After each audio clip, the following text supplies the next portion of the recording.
Hey, everybody, welcome to the Huddle with Marty Houston here, brought to you by Hogville.net. I'm your host, Jason Patterson, and also I've got Marty coming on here in just a second.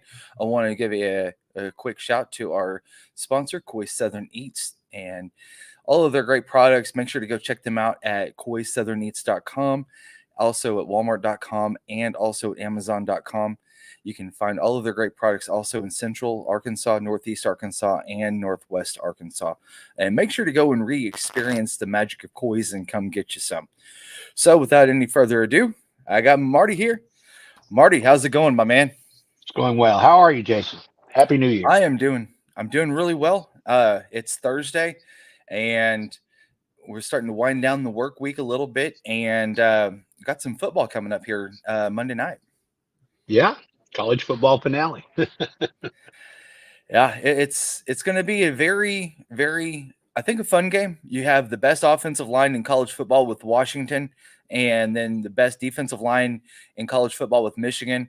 It's not in the SEC. Dudley and I talked about it a little bit last night. That you always think when you hear SEC, you hear dominant in the trenches, and this year it's been a couple of players that you really didn't quite see. Well, for sure, one with Washington, but Michigan's always had a pretty good defensive line throughout the years. But you know, with Kalen DeBauer and the way that he has orchestrated that whole entire roster, I'm telling you what, man, it's going to be a fun game Monday night. It's going to be fun. It's going to be the first time in a while. I don't know. You can look at this and tell me what was the last time that an SEC team was not involved in the national championship. Yeah, You yeah, know, I mean, it's been a minute, and so I think the fun thing to me is watching Washington in the final football game for Pac-12 as a conference. mhm, I'm probably, if I was being asked to pick, I'd probably edge towards Michigan, but I may be rooting more for Washington just from that fact. And what's also fun is that in October, these two teams are going to play again as conference members. yeah. They're going to be in the same conference. The two semifinal games I thought were great games. Some of the best semifinal games that they've had since they started the playoffs. You had one going into overtime, one going down to the final minute, and Mhm. and at the end, the two undefeated teams are playing for the national championship. And so, that's fun to watch the two teams going head to head. I told you last week that, I thought that Michigan had to break through, finally show, for people to kind of believe that they could do this. Um, that they had to break through and finally beat, the Georgia or the Alabama or that SEC team, where people Mhm. would, take them seriously in this, and I think that you do now. But again, I know you've had a lot of love for Penix, and he has showed he's the real deal. And it's going to be interesting to watch these two undefeated teams who are going to be conference members and see if the Pac-12 in the final season is before they disband wins a national championship. Yeah, Dudley made a point last night, really quick, that you have four teams, four different conferences. Next year, it'll be four teams, two conferences.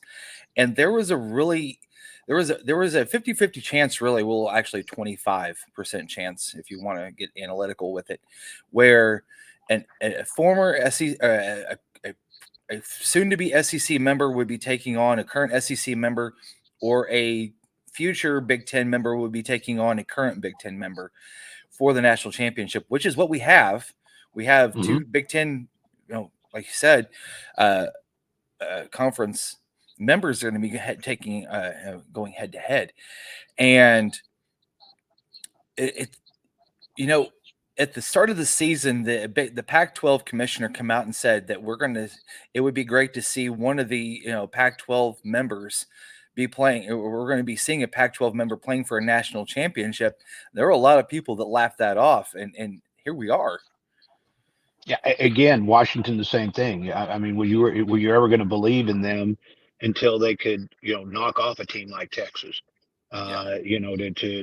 To be taken seriously that they could win this whole thing. And now what either they or Michigan are going to do it. Um, Harbaugh is going to be a name that comes up with some of the NFL coaching jobs. His name is already coming up. I don't know that he'll do it. I mean, he's already been in the NFL. He's been there, done Yeah. that. Um, he likes the gig that he has in Michigan, but college football is changing, and he's done another excellent job, with the team this year. And so, again, just I think a really interesting national championship game that's set up for Monday night. And I really feel like what's going to happen to Harbaugh with the NCAA in the offseason could very well dictate exactly what he does going into next year. Is he going to stay with Michigan? Is he going to make the jump to the NFL? Because, you know, usually whenever a team is penalized for something, you don't see that until 5 years down the road. And with this instance, you saw it happen in the middle of a season, just with the it was self-imposed by him, trying to get ahead of it a little bit. But the NCAA still hasn't came down with their final findings, their ruling, and all that other. And we'll have to wait and see where that goes. But I really feel like what the ending of that is going to dictate what he will end up doing in his next step. College football is changing for good and bad, and you don't know how this is all going to shake out. We're still talking about Florida State, them making noise of what they could possibly do and changing conferences. Could we see these conferences changing again? Again, big money is, excuse me, dictating a lot of this. And, some of these coaches like Jim Harbaugh have done a good job in rolling with it. Um, Again, we'll see. This whole thing with Harbaugh was over sign stealing and him claiming that he didn't know anything about what was going on. An analyst had gone to a game. Still, I don't know that I would totally buy that, just personally. If you just ask me what I think, Yeah, but I don't know that Michigan is alone and trying to do that. If you go to any of the Razorback games, you see how guarded they are whenever the units. I mean, they've got these big giant signs yeah, all around yeah. everybody. Why are they doing that? Well, they're doing that because they know somebody is trying to steal Mhm. signs. And so Exactly. to think that Harbaugh or Michigan was the first to ever be involved in something like that would be hard for me to believe, especially the way that they guard and you watch these teams on the sidelines during a game and all of the signs that go up because they're trying to cover up all of that. So, um, I don't know. Some of it may come down to because Harbaugh turned down big money before to leave the NFL and go Mhm. back to college football. He's had success, big success at the highest level in both sports now.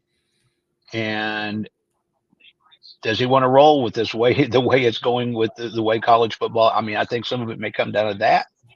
I think Yep. that some of it may come down to um, how maybe he feels that the NCAA is going to treat this, but I think that they probably ought to look at a lot of other schools if they're gonna pick on Michigan about it. So, um, I don't know. Again, a lot of changes in college football coming up, and I think a lot of coaches may be looking at that.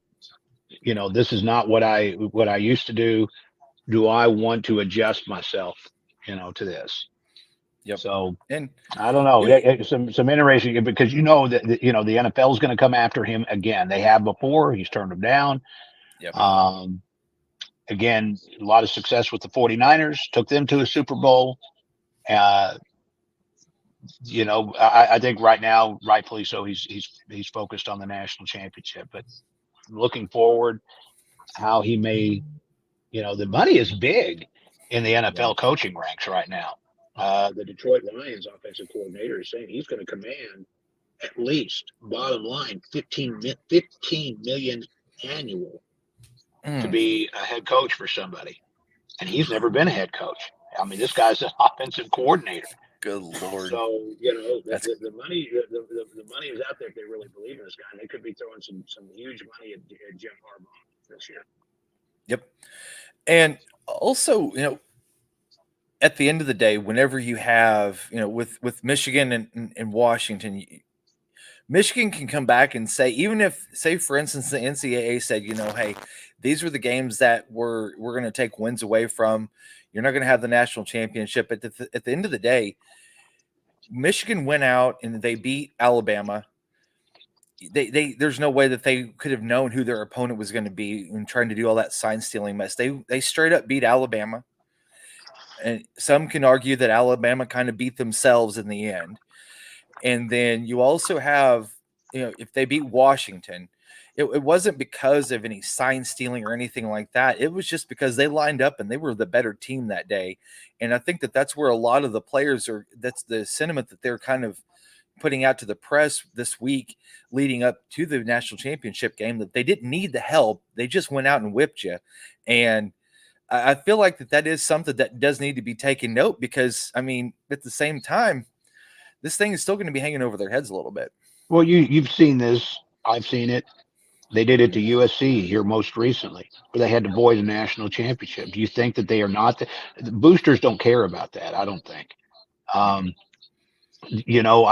think that the fan bases, they'll still recognize that team as a national championship, even if on paper they're not.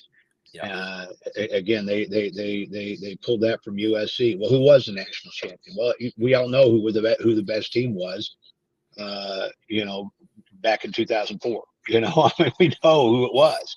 So I don't think that means anything to anybody if they come back and it's like, oh yeah, they've got to avoid that national championship. I don't think anybody will care about that.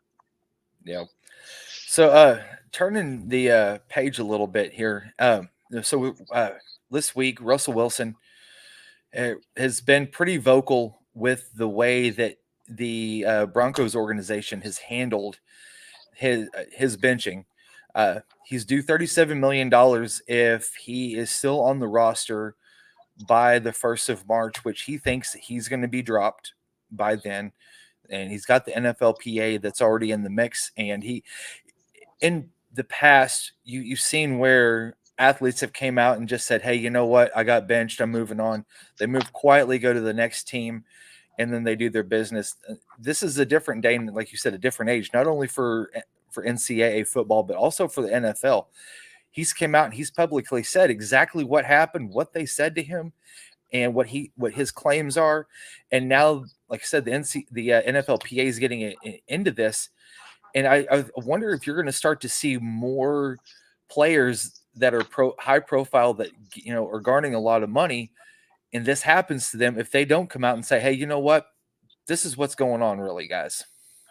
Remember that the Broncos are under new ownership now. Yep. With some Arkansas ties, and they want to win. Obviously, what they're looking at there is that they don't think going forward that Russell Wilson's going to be the guy. If you still think he's going to be the guy, you're going to pay him. Yeah. Especially at that position, at quarterback. If and they gave up a lot. They gave up a lot to get him, a lot in the trade, and after 2 seasons, they don't think he's going to be the guy, or that's what they believe. Yeah. I say good for Russell Wilson. He's up front, honest about what the way this is. Most of these players know that the money they're going to get is what's in that bonus at the very beginning, the guaranteed money at the front. Most of these contracts are not guaranteed throughout the entire contract, and so that money that you get up front, that big payload up front, that's what you're pushing for, because that you could be released unless you somehow get it in writing that hey, each year is guaranteed, which they're not for most of these guys. And it happens all the time. They get released all the time.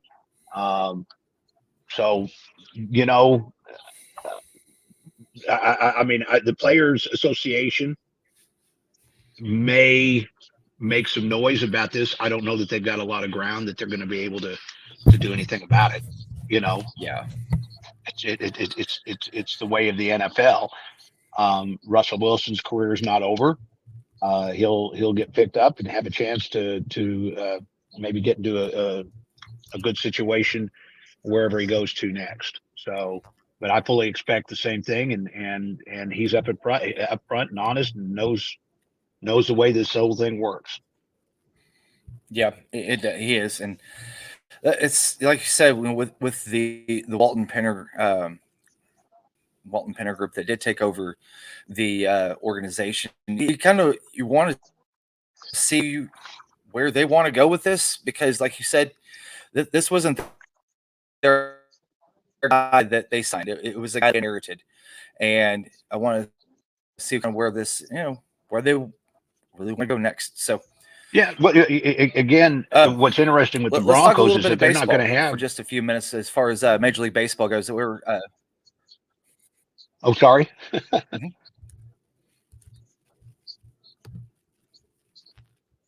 Oh, you're good. Okay. Go ahead. Yeah, Well, you froze up there on me for a second. I'm sorry. The interesting thing about the I Broncos is thought. that they don't have one of the top Oh, I'm draft sorry. choices. Yeah. No, you're fine. Yeah. Well, the Broncos don't have one of the top draft Yeah. choices this year. So they're giving up on Russell Wilson. Where are they going to turn next? They're not going to get a Penix or a Williams, and they're not going to have a Mhm. top 5 selection. So maybe they're looking mid first round at somebody that they think might help them. I don't know. You know, I don't know. It'll be interesting to see where they do turn, or what they think their answer is. Going forward, if they move on without Russell Wilson. Yeah, there's Right now, just no way that they the can. money is the biggest thing for them to free up that Yeah, money. that was my next comment, was that there's no way that they can take another $50 million bath like that. They Yeah, just can't do that. Just they'd can't. like to draft somebody, but um, and again, you look at the coaching situation there, and where they were with the New Orleans Saints, and I followed that a little bit.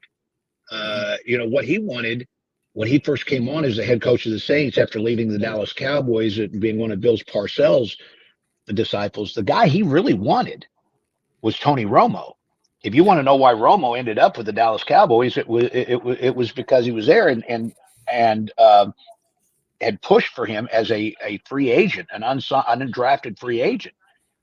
The guy he wanted to go, he actually went to the Cowboys and tried to trade for Romo, because you remember Romo was not the starter. It took him a couple of years before he became Yep. a starter for the Cowboys, and tried to trade for Romo. And Yeah, because he Parcells sat went behind Drew Romo. Bledsoe. Yes, and he ended up with Bledsoe almost by accident. Yeah, And I'm sorry, he ended up with Drew Brees. Drew Brees almost by accident. Yeah, Bledsoe was the quarterback, and it took like a good full couple years before he came in there. Drew Brees had some injury situations going on there in San Diego, Yeah. and he ended up making a trade for him, and it worked out. So maybe it will again. We'll see. Yeah, that was a very interesting time too, because whenever Drew got hurt, there was a lot of people speculating if he was even going to be able to come back as, Mhm. that version of himself again, and maybe coming back as a shell. And then you saw what happened with the rest of his career in New Yeah. Orleans, and he he blew them out of the water with that, and it was great to see. But He, yeah, I mean, you said no. it was interesting that Drew Brees was really Plan B for him over there. Tony Yeah. Romo was the guy he wanted to trade for, and before he ever became a starter, because he really believed in Romo. And there may be a guy out there like that now, but obviously Russell Wilson is not that guy for him. So Yeah, and well, like I said, we'll just have to see where it goes. Let's go over just a little bit of MLB free agency, kind of who's left, and it's been quite a fun ride so far over the last say 8 weeks or so now, since the World Series ended, and we started to see where folks are finally starting to shake out on where they're going to, what roster they're going to wind up on. Because I mean, Marty, if you look at it, pitchers and catchers report in less than 6 weeks, and it's right around the corner. Yeah. And the Dodgers have spent a lot of money. Good I know Lord, that they too. have. Yeah, they also with Shohei Ohtani, they've also brought in I cannot remember the pitcher is Yamamoto. it, yeah, Yamamoto. They brought Yeah. him in too as well. So then they made a trade with Milwaukee for a player and cash, or a player to be named later on to make a spot for Yamamoto. And so that's, I'm going to tell you what, I don't want to see that luxury tag that the Dodgers are going to get hit with when it's all said and done, because it's going to be ugly. Well, again, they got Ohtani to defer a lot of money, and you wondered why. They sold him on being able to build a team around him and not give him all the money and not allow them. So he's taking a lot less on the annual at the first, but we'll see how it works out. So I'm not sure the top free agents left. I know you got a better list than I do. Yeah, so looking at it, the catchers that they've got left that have not signed a contract, you've got Gary Sanchez, catcher, also Yasmani Grandal. That's a super solid guy behind the plate. He caught for the Dodgers for quite a few years, and he's got a lot. Honestly, he'd be a heck of a great backup, really. He's he's kind of up there in age. He's 35. But he's one of those guys that you might want to bring in. And Lord knows the Cardinals do not need any more older guys. They've already got their fill. They should cut it off, and anybody under the age of 30 they can sign. That's just coming from me. Well, I was reading an interesting story, the effect that not having guys like Molina and Pujols this past season may have had. There was some chemistry stuff and something that those older guys can add. So, so I don't know. I know Jordan Montgomery is one of the guys that's still out there available, and he's probably going to be one of the top 2 hottest names still yet to be signed. Yep, because it looks like, if far from what I could see, hold on, just give me 2 seconds here. I had him pulled up. Cody Bellinger, it looks like he's going to end up signing with the Cubs again. At this point, it's a 6-year versus an 8-year contract, a few $1 million apart. I don't know if the Cubs are going to want to go that far with an 8-year contract with him. They've done that before. They've kind of got burnt in the past.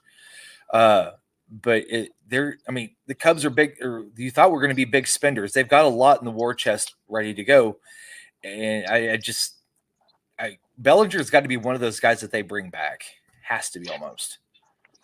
I think that I'm not a big believer in what the Dodgers are doing right now.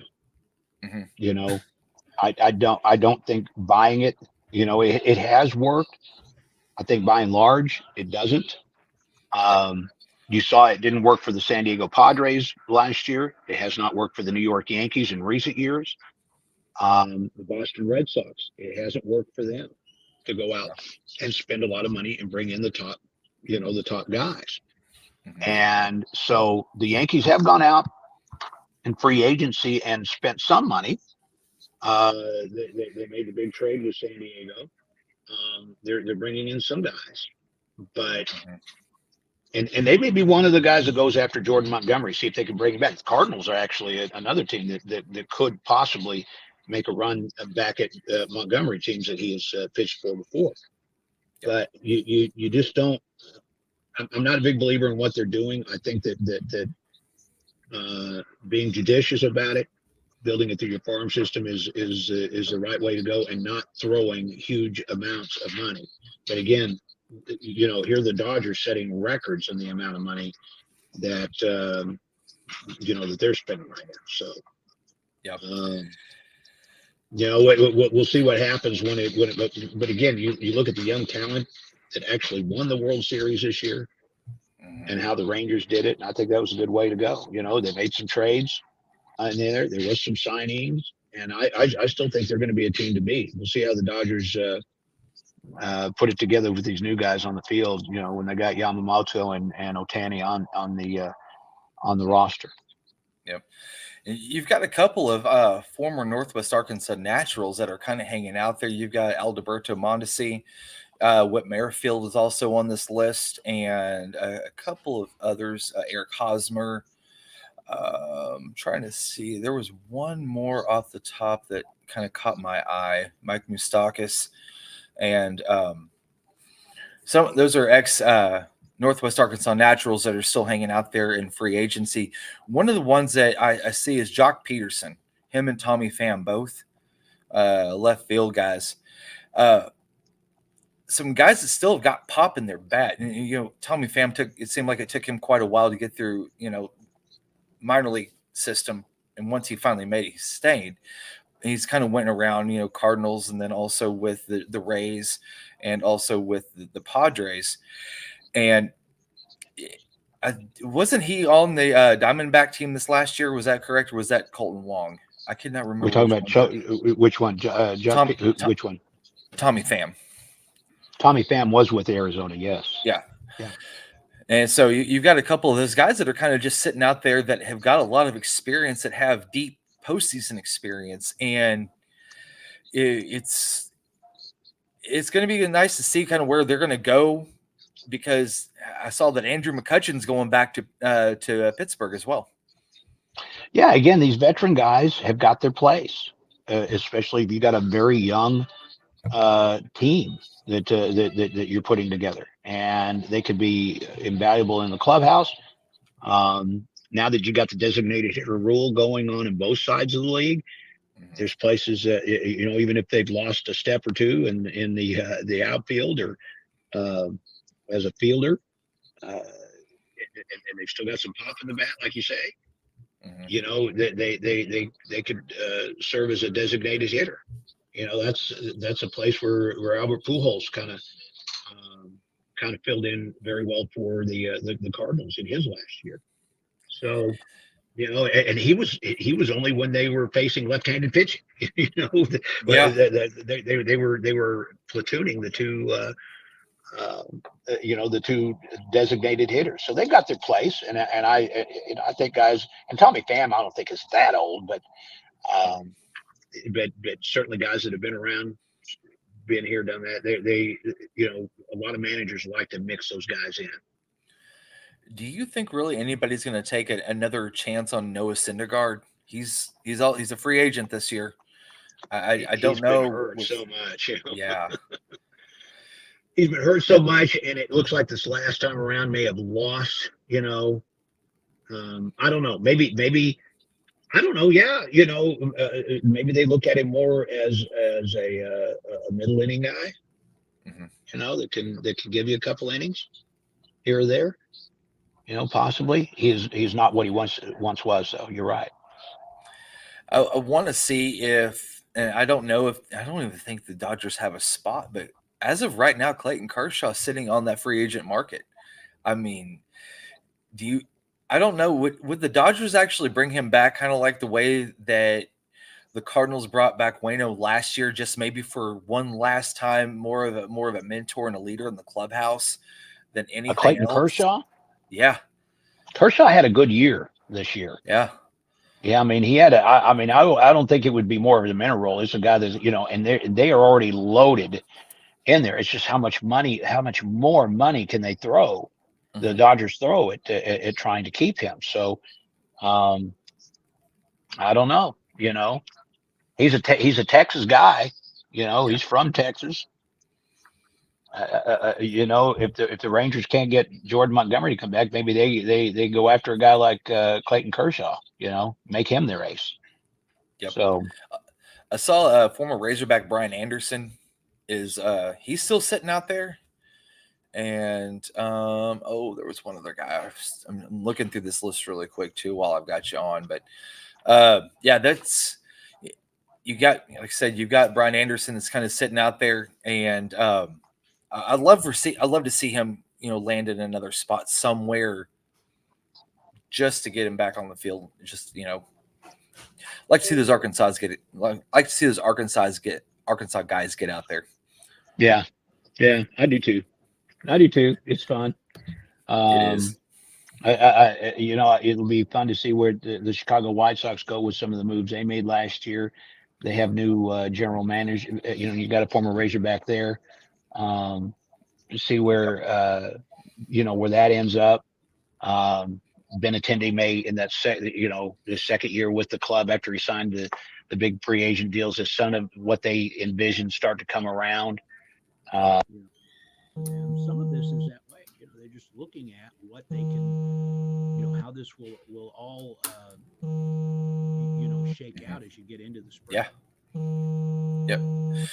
All right, well, man, I'm gonna get you out of here. I know you're working. I just wrapped up my day for right now, and get you out of here. And want to thank you for jumping on. I do have a quick small announcement. Dudley kind of teased it last night. So Marty, I think I'm gonna come work with you guys at the station there. I think it's about time. Last week, I interviewed and accepted a job with KNWA as a weekend news producer, and start tomorrow. I'm looking forward to it, and Marty, I get to talk to you even more than I do now. Absolutely. I'm here in Fayetteville today. I'm here at the KNWA Fox 24 studios, and so looking forward to having you come aboard. You'll see me poke my head in from here from time to time. We may have to do one of these up here, I guess. Hey, that'd be fun. That'd be fun. I'd enjoy that. Yeah, it's gonna be a new adventure for me. That's why I was kind of teasing it last night with Dudley, saying, I got to see how everything's going to kind of shake out, because Dudley and I did a show on Sundays and also with Otis, but that time I'll be at the news station now. And so we'll have to kind of see where that goes, and we might have to make some time changes.